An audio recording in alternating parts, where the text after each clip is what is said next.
l'amour divin et l'ego. Reçu Marie-Josée Andichou. Chers frères de la terre, nous vous saluons. Une nouvelle fois nous allons vous transmettre un message ayant trait à l'amour divin, cet amour que bien des humains ont transformé dans leur vie de chaque jour. Lorsque vous vous êtes incarné dans ce corps, dans cette vie terrestre, vous avez choisi de vivre l'amour divin et de le répandre autour de vous. C'est du moins le choix de chaque âme qui vient s'incarner sur la terre. Tout projet de vie d'une âme a pour base l'amour divin. Sans lui, rien ne peut exister, rien ne peut se faire. Le projet de vie terrestre d'une âme, lorsqu'elle est encore dans les sphères célestes, est un projet le plus idéal possible. Mais, en descendant dans les énergies denses et fort lourdes de la terre, ce qui était au préalable idéal se transforme souvent en bien autre chose que ce bien-être projeté avant l'incarnation. Cela est dû à la vie familiale, aux besoins des parents, à leurs propres souffrances, à la vie sociale, etc.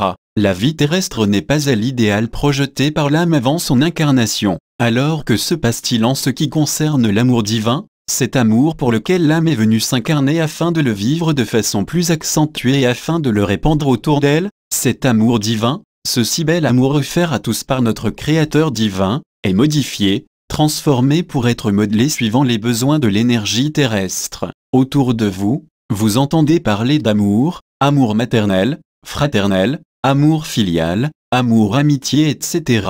Oui, vous vivez un certain amour, mais il est bien réduit par rapport au véritable amour que vous souhaitiez vivre réellement en tant qu'âme. Cet amour divin qui était votre idéal de vie avant votre incarnation est devenu minuscule en venant vivre sur la terre. Comment cela? Réfléchissez bien, lorsque vous dites « j'aime mes enfants, je souhaite qu'ils soient heureux, qu'ils vivent ceci ou cela », demandez-vous si vous ne faites pas tout cela pour vous rassurer vous-même ou bien pour vous rendre heureuse vous-même. Lorsque vous dites « je veux que mes enfants aient une belle situation professionnelle, alors je fais tout pour que cela se passe », réfléchissez, ne faites-vous pas cela pour vous réconforter vous-même ou bien pour le paraître? Nous vous donnons là uniquement deux exemples de ce que des parents peuvent souhaiter pour leurs enfants, mais il y a quantité d'autres exemples. Au travers de ces deux exemples, vous pouvez vous rendre compte que l'amour divin n'est pas présent dans sa totalité. Ce que vous appelez amour dans votre vie est bien souvent une façon de vous rassurer vous-même, de vous faire plaisir vous-même. À ce moment-là, il ne s'agit pas d'amour mais d'ego.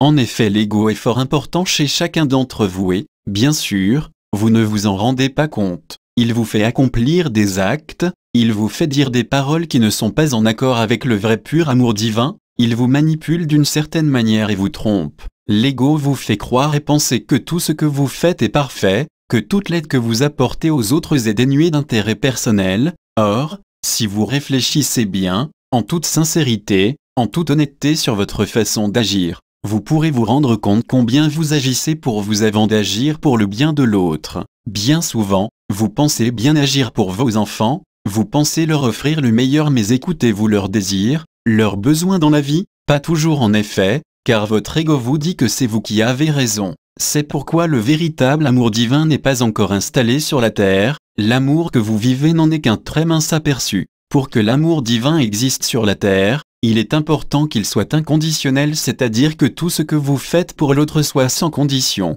Offrir l'amour inconditionnel, c'est accepter ce que l'autre souhaite, c'est accepter de lâcher votre ego et d'offrir le meilleur de votre être intérieur, votre âme, autour de vous. Certains d'entre vous vont dire « mais nous ne pouvons pas laisser les enfants faire ce qu'ils veulent ». En effet, nous ne disons pas que les enfants terrestres doivent faire tout ce qui leur passe par la tête comme vous dites. Il est important de les canaliser, de leur montrer le chemin du respect, de la joie, du partage, etc.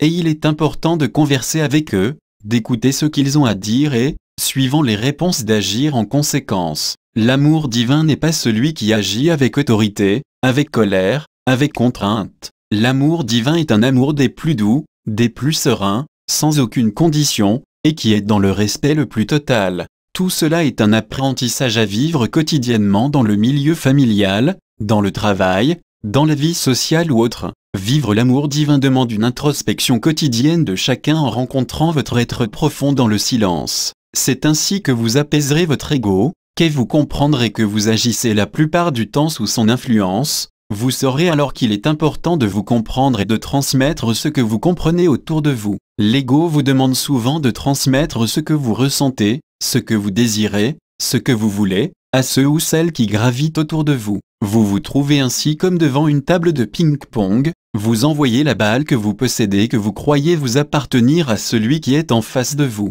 Ce dernier fait de même et vous envoie sa balle que vous recevez parfois maladroitement. Cela entraîne des difficultés dans la vie car ce jeu de ping-pong reflète ce que vous vivez dans votre vie. Vous envoyez aux autres ce que vous voulez vous-même vivre, ce que vous ressentez au plus profond de vous et qui est produit par tous vos sentiments terrestres. L'effet ping-pong ne fait qu'aggraver les relations entre les humains. Comme nous venons de le dire, pour vivre l'amour divin le plus pur et le plus serein sur la terre, il est important de se libérer d'un ego trop fort, trop puissant et d'arriver à une sérénité parfaite afin de transmettre le meilleur à tous ceux qui sont autour de vous. Bien sûr, cela ne peut se faire du jour au lendemain mais, lorsque le respect existe dans une relation entre deux ou plusieurs personnes, l'amour divin peut s'installer progressivement et atténuer jusqu'à faire disparaître un ego trop puissant en vous. Sachez que l'ego a été installé dans l'être humain pour lui permettre d'évoluer. S'il n'était pas là, il n'y aurait pas de questions à vous poser et seules des questions permettent de grandir et d'y voir plus clair en vous.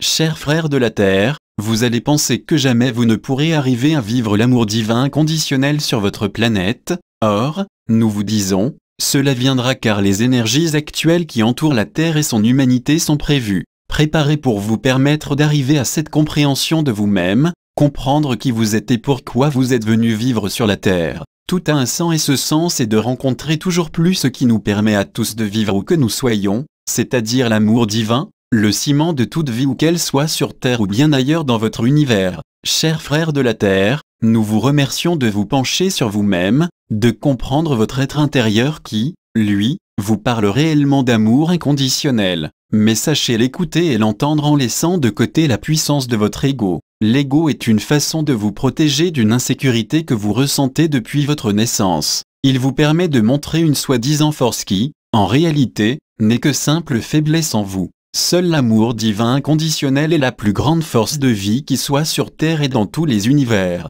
Chers frères de la Terre, nous sommes présents auprès de vous pour vous aider à vous comprendre et à vivre mieux votre vie expérimentale terrestre. Nous vous aimons et vous accompagnons avec grand amour divin.